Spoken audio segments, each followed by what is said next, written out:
دوستوں بزرگوں، اللہ تعالیٰ کا لاکھ لاکھ شکر اور احسان ہے کہ اللہ تعالیٰ نے اپنی ساری مخلوقات میں سے ہمیں انسان بنایا جو اشرف المخلوقات ہے، اور انسانوں میں سے پھر ہمیں مسلمان بنایا، کیونکہ اللہ کے ہاں سچا دین صرف اور صرف اسلام ہے۔ ان الدین عند اللہ الاسلام۔ اور پھر مسلمانوں میں سے اللہ تبارک و تعالیٰ نے ہمیں اہل سنت والجماعت بننے کی توفیق عطا فرمائی، کیونکہ مسلمان کہلانے والوں میں نجات پانے والی جماعت کا نام اہل سنت والجماعت ہے۔ دو لفظ ہے سنت اور جماعت۔ سنت کا تعلق نبی پاک صلی اللہ تعالی علیہ وسلم کے ساتھ ہے۔ ہمارا عقیدہ یہ ہے کہ خدا کا نبی معصوم ہوتا ہے۔ اب نبی پاک کے بعد کوئی ایک شخصیت بھی معصوم نہیں، لیکن آج کے بعد امت کا اجماع معصوم ہے عن الخطا۔ اس لیے جو عقائد اور جو اعمال رسول پاک صلی اللہ تعالی علیہ وسلم سے بذریعہ اجماع امت ہم تک پہنچ گئے، وہ معصوم نبی کی تعلیمات معصوم واسطے سے ہم تک پہنچ گئی۔ اس لیے ہم ان کو حجت قاطعہ اور یقینی باتیں سمجھتے ہیں۔ تو نبی کے بعد کوئی شخصیت بھی معصوم نہیں، البتہ اجماع معصوم ہے، اس لیے ہمارے نام میں لفظ والجماعت ہے۔ اس سے یہ بھی سمجھ لیں کہ نبی پاک صلی اللہ علیہ وسلم کے بعد جب ہم صرف اجماع کو معصوم مانتے ہیں تو جو عقیدہ جماعتی طور پر ہمارا آ رہا ہے وہی ہمارا عقیدہ ہے۔ کسی کی آج کوئی بھول یا لغزش جو ہے وہ جماعت نہیں، نہ وہ ہمارا عقیدہ ہے۔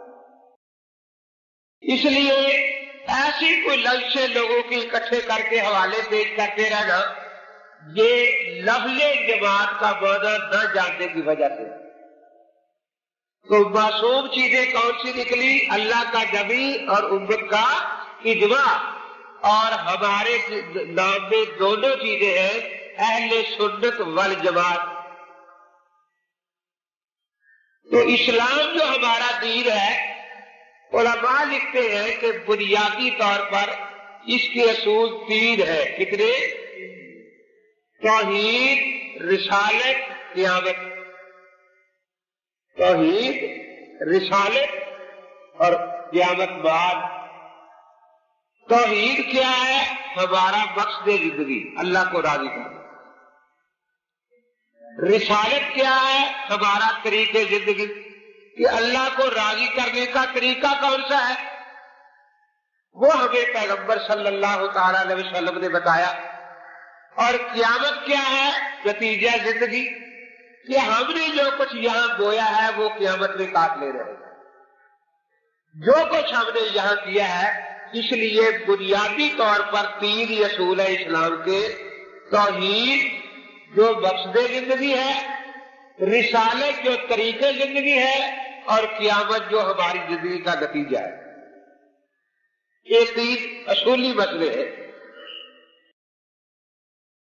اب آج کل ایک طرز نکل آیا ہے، شہر بنایا جاتا ہے انگریز کے دور میں، اور قرآن سے دیکھ کر نام رکھ لیتے ہیں ربوہ، تاکہ لوگ دھوکے میں آئے کہ شاید قرآن پاک کے جو لفظ ربوہ ہے یہ کسی شہر سے متعلق ہے۔ حالانکہ قرآن پاک کا لفظ ربوہ یقیناً برحق ہے، لیکن اس شہر کا اس کے ساتھ کوئی دور کا بھی تعلق نہیں۔ اسی طرح فرقہ بنا لیتے ہیں اور قرآن سے دیکھ کر نام رکھتے ہیں حزب اللہ۔ تو یہ حزب اللہ ایسا ہی نام ہے جیسے روا ایک نام ہے، جیسے قرآن کے روے کو اس شہر کے ساتھ کوئی دور کا بھی تعلق نہیں، حزب اللہ نامی فرقے کو اسلام کے ساتھ کوئی دور کا بھی تعلق نہیں۔ کیوں؟ اسلام کے اصول میں نے 3 بتائے، پہلا کیا ہے؟ توحید، دوسرا اور تیسرا۔ سارے انبیاء علیہ السلام کا پہلا سبق توحید ہی ہے۔ شیخ التفسیر سلطان العارفین حضرت مولانا احمد علی صاحب اللہ عوری رحمۃ اللہ تعالی علیہ فرمایا کرتے تھے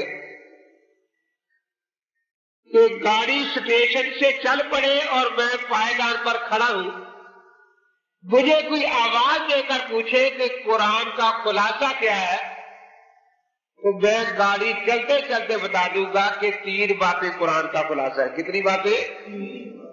اللہ کو عبادت کر کے راضی کر لو، اللہ کو عبادت کر کے راضی کر لو، نبی کو اطاعت کر کے راضی کر لو، اور اللہ کی مخلوق کو خدمت کر کے راضی کر لو۔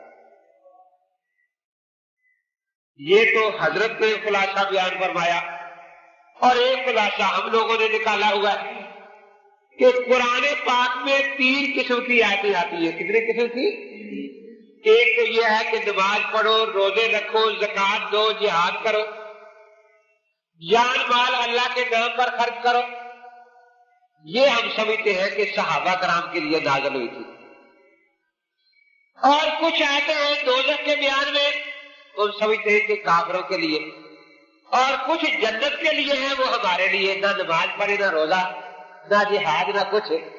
لیکن ہم نے بھی خلاصہ نکالا ہوا ہے کہ جنت والی آیتیں ہمارے لیے، دوزخ والی کافروں کے لیے، اور عمل والی اور عقائد والی صحابہ کرام کے لیے۔ اس طرح حضرت فرمایا کرتے تھے کہ توحید 2 طرف سے ہوتی ہے، کبھی بھی ایک طرف سے نہیں ہوتی۔ توحید 2 طرف سے ہوتی ہے، ایک طرف سے نہیں ہوتی۔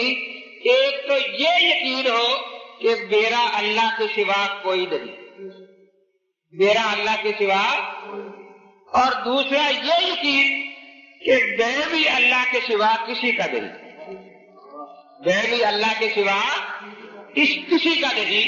حضرت فرمایا کرتے تھے یہی توحید ہے، اس کو دل میں جماؤ اور قبر میں ساتھ لے جاؤ، تو پھر جو قبر ہے یہ جنت کے باغوں میں سے ایک باغ ہے۔